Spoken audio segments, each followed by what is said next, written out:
Here's your word for the day from Calvary in Lake Havasu. Visit us on the web at calvaryaz.com. Hey Calvary, it's Coral, and today we're going to be looking at Ephesians chapter 2, verses 1 through 3.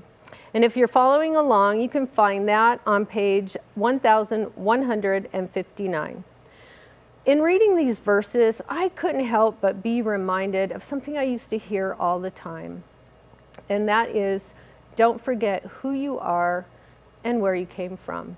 So as we read these verses together, I just would like you to reflect on who you are now and remember where you came from, the person you were before you met Jesus.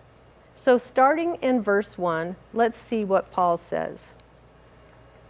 He says, "And you were dead in the trespasses and sins in which you once walked, following the course of this world, following the prince of the power of the air," that's Satan, "the spirit that is now at work in the sons of disobedience." Those are all the people under his influence.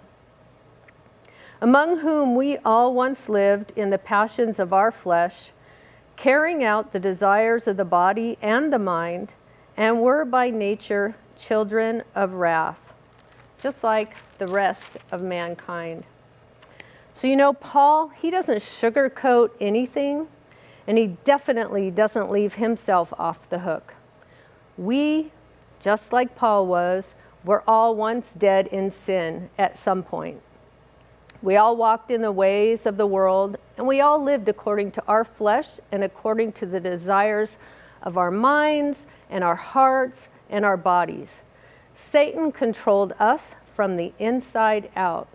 That is, until we surrendered our lives to Jesus.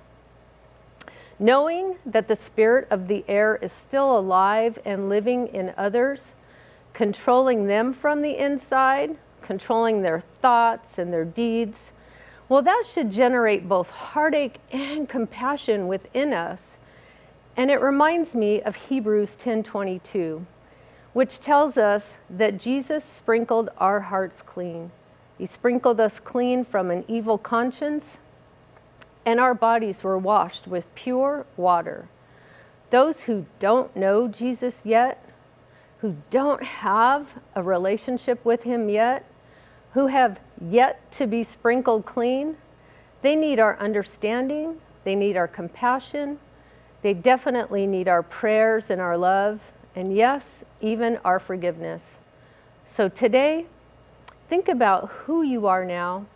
Remember and reflect on where you came from, and share Jesus with someone who is still walking in the ways of the world, under the control of the prince of the air, who has yet to be cleaned. Thanks, and have a blessed day, Calvary.